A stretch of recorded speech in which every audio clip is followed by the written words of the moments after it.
thrust of a spear, and the king would die. Abishai was a warrior, feared across Israel, a man who never backed down from battle.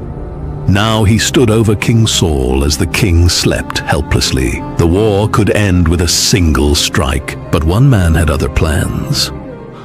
In the land of Judah, in the hill country south of Bethlehem, there lived a woman named Zeruiah, sister to a shepherd boy who would one day be king.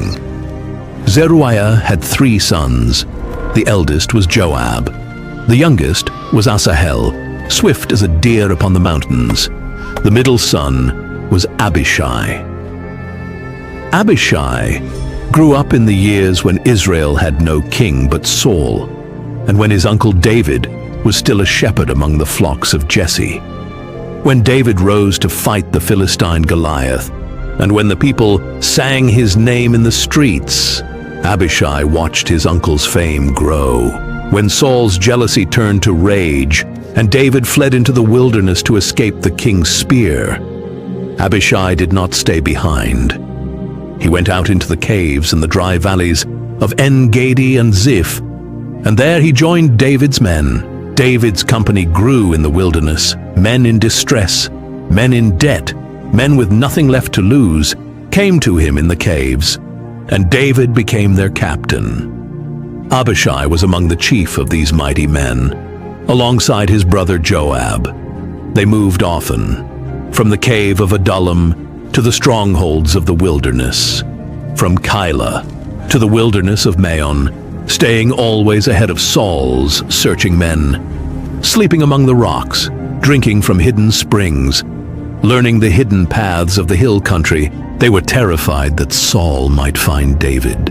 One night, David's spies brought word that King Saul had pitched his camp on the hill of Hachilah, hunting for David with 3,000 chosen men. David did not wait for the men to come to him. He rose up and went down to the hill where Saul lay camped to see the place for himself, and then he turned to his soldiers and asked who would go down with him into the camp by night. Abishai answered. He said he would go down with David. The two of them left the rest of the company behind and went down from the higher ground into the valley, where Saul's camp lay sleeping. They crossed the open ground between the rocks, moving carefully in the dark until they came to the edge of the camp. The soldiers lay around Saul in a circle, and Abner, the captain of the host, lay near him. Saul himself lay in the center, his spear stuck in the ground at his head.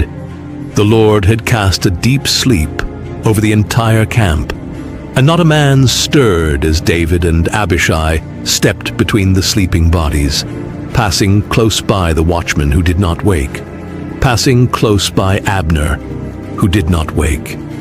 Abishai looked down at Saul. He whispered to David that God had delivered the king into his hand this day, and that one thrust of the spear would end it. David refused. He told Abishai not to destroy Saul, for he was the Lord's anointed, and whoever lifted a hand against him would bear the guilt. Instead, David took Saul's spear and his water jug from beside his head, and the two men withdrew from the camp the same way they had entered, stepping back between the sleeping soldiers, climbing back up out of the valley to the hill on the other side. And no one woke, and no one saw, and no one knew, because the Lord had closed their eyes. When they reached the other side of the valley, David stood on the hilltop and called out to the camp below, to Abner, and held up the spear and the jug as proof of what he had not done. In time, Saul died in battle against the Philistines on Mount Gilboa, and his sons died with him. The house of Saul did not end there, for one son lived. His name was Ishbosheth, and Abner the captain made him king over Israel, while the tribe of Judah made David their king in Hebron. War broke out between the two houses. Joab led David's army out, and Abner led the army of Ishbosheth, and the two forces met at Gibeon, at the pool there. 12 young men from each side fought first, and all 24 fell together, and the place was called the Field of Sharp Edges. Then the full battle began, and David's men prevailed, and Abner's army fled before them. Asahel, the youngest of Zeruiah's sons, was swift, and he ran after Abner. Abner called back to him to turn aside, to fight one of the younger soldiers instead. But Asahel would not turn. Abner warned him a second time that he did not wish to strike him down, for then he would not be able to look Joab in the face. Still, Asahel pursued. So Abner struck backward with the butt of his spear, and it went through Asahel's body, and he fell and died where he fell. The men running behind stopped when they came to the place where Asahel lay. Joab and Abishai took up the pursuit themselves, chasing Abner until the sun went down, until they came to the hill of Ammah, on the way to the wilderness of Gibeon. The men of Benjamin gathered behind Abner on the hilltop, forming together into one band again. And Abner called out to Joab from the rise, asking how long the sword would devour, asking him to call his men back from their brothers. Joab answered that, as God lived, if Abner had not spoken, the men would have pursued their brothers until morning light. Then Joab blew the trumpet, and all the people stood still, and the pursuit ended, and the men turned back. Abner and his men walked all that night and crossed the Jordan, and went on through the morning, until they came to Mahanaim.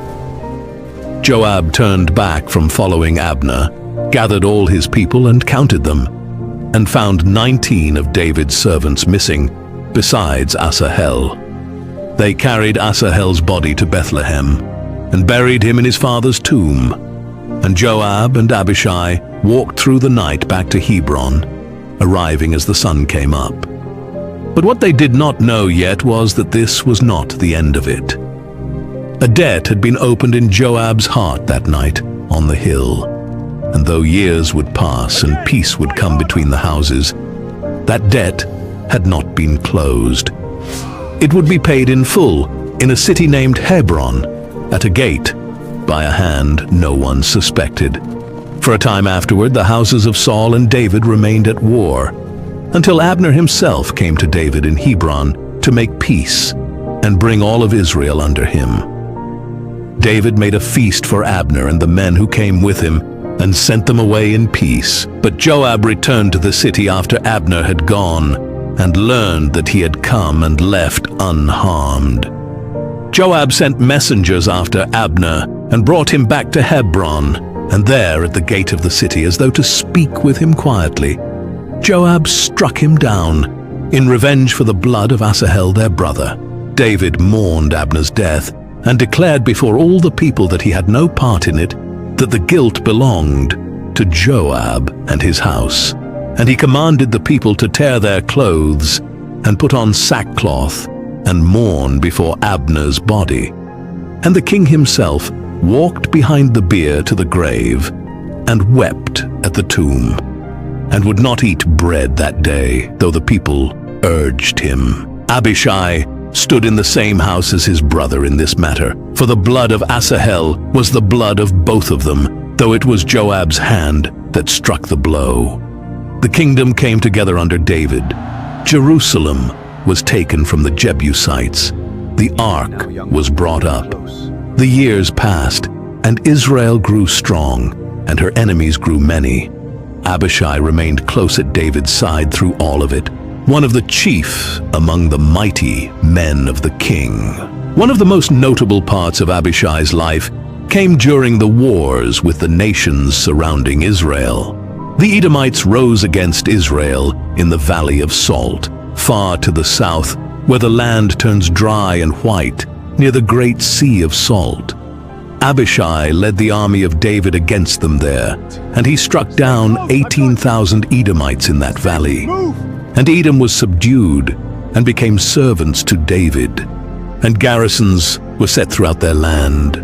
In the wars against the Ammonites and the Arameans who had hired them, the armies of the surrounding kings gathered together against Israel, and Joab went out to meet them with the whole army of the mighty men. He saw that the battle was set against him both in front and behind, the Arameans before him and the Ammonites at his rear.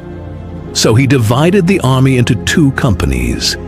He took the chosen men himself to face the Arameans, and gave the rest of the people into the hand of Abishai, his brother, to face the Ammonites.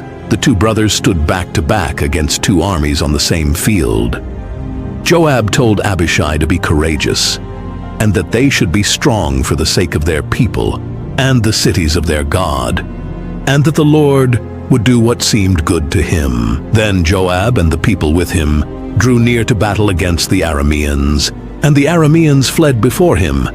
And when the Ammonites saw the Arameans fleeing, they fled before Abishai as well, and went into the city, and the brothers returned together to Jerusalem.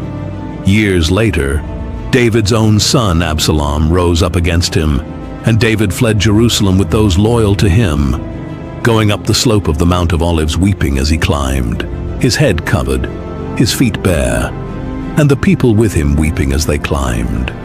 As David went down from the city and continued along the road, a man named Shimei of the house of Saul came out from Bahurim and walked along the opposite hillside, cursing David as he went, throwing stones and dust at him, calling him a man of blood and a worthless man. Abishai walked near David in that company, and he asked the king why this dead dog should be allowed to curse the king, asking leave to go over and take off his head. David refused him, saying that if the Lord had told Shimei to curse him, who was Abishai to stop it, and that perhaps the Lord would look on his affliction and repay him with good. So they continued on the road toward the wilderness, and Shimei continued cursing and throwing stones and dirt the whole way along the hillside opposite, until David and his people reached safety beyond the Jordan, weary from the road. The war against Absalom came to its battle in the forest of Ephraim. Joab commanded the army, with Abishai and another captain, each leading a third of the men, and David himself stood at the gate of the city as the troops went out by their hundreds and their thousands.